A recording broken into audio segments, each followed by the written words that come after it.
Injuries, injuries, and more injuries. Yes, guys, I used my wild card in game week 35. Now, Fabian Schär and Harry Maguire have gone and got season long injuries. Thanks a lot, guys. Luckily, we do have two free transfers to go with to get rid of these two defenders. But now it means that if I want to sell Gabriel playing away to Man United, I need to take a -4. And considering he's useful for game week 38, the -4 is not worth it. So it looks like he's staying on my team for the bench boost, sadly. We're only going to have 14 double game week players. Before we get into talking about the transfers, here is the current team. As you can tell, I don't have Phil Foden, and I might be getting him for a -4 depending on current team news and all that jazz. If I was to get Foden, I would be selling Brennan Johnson, and I do have 3.1 mil in the bank if I do need to make that transfer.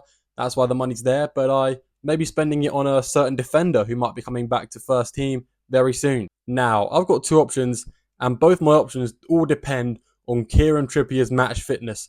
Because if he's ready to start that home game against Brighton in double game week 37, I'm going to be moving to Kieran Trippier because no one's going to have him and it's going to be an insanely fun differential. But obviously, while he is back in training, he hasn't played a single minute since game week 25. So it is very risky, and I'm going to have to wait for an Eddie Howe press conference to make my decision. But in the scenario where Trippier is fit and he is starting home against Brighton in double game week 37, I will only be using two free transfers, no hits, to get Kieran Trippier in for Maguire and get Gvardiol in for Fabian Schär. So just making two defensive transfers for that double game week 37. Now, defensive transfers are never that useful, but considering it's a double game week, Gvardiol and Trippier have some of the highest goal and assist rate out of all defenders in the game, it could lead to some very big green arrows. I mean, don't get me wrong, it could lead to some very low red arrows with a Trippier not playing and Gvardiol getting benched for the Fulham game. You never know, it could happen. But, FPL is all about taking a little bit of risk.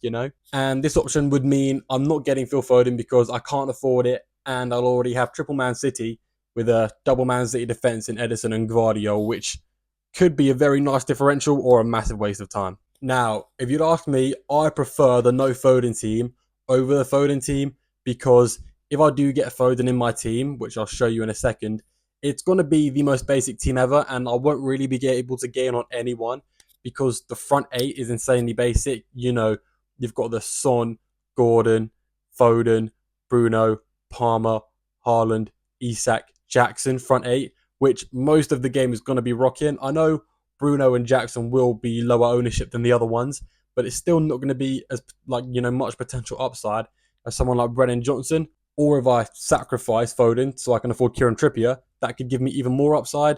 There is just obviously that risk if Foden does perform insanely well, then I would well and truly be in the mud for the rest of the season. The reason I want to take a risk is because my game week 3 rank was 39k in the world, and I don't want to finish below where I was in game week 3.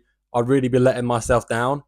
As it stands, I'm currently just in the top 90k at the moment, but that score isn't good enough because I was top 39k and I also was top 14k at one point in the season, so I really want to be getting higher and just taking those risks.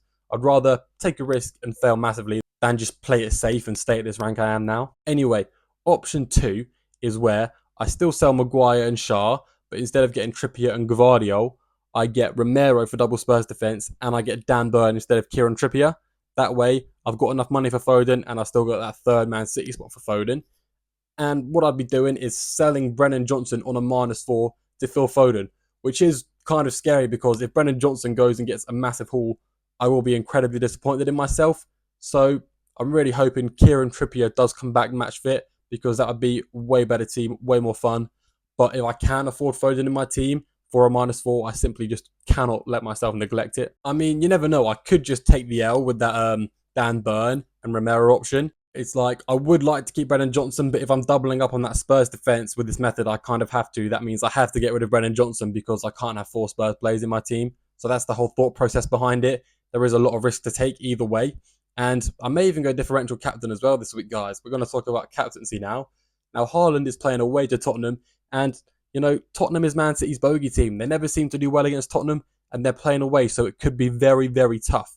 Then, on the other hand, you've got players like Isak and Gordon, who are playing home to Brighton, who are pretty much the worst team in the league right now. They're awful.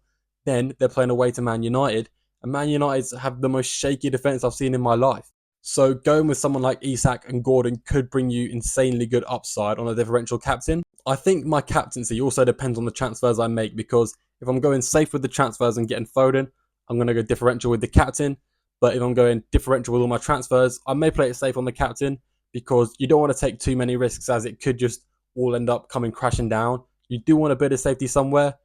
But at the end of the day, I do try not to let any of my decisions get made by effective ownership. All I really want to do is go with what I think is the best decision, what I think is going to pay out the most, regardless of whether it's risky or safe. Anyway, guys, thank you for watching the video. These are my two plans. Obviously, it all depends on Kieran Trippier, and the team selection will depend on Kieran Trippier's fitness, but we'll know more on that soon. But yeah, guys, thank you for watching, and I will see you in the next one.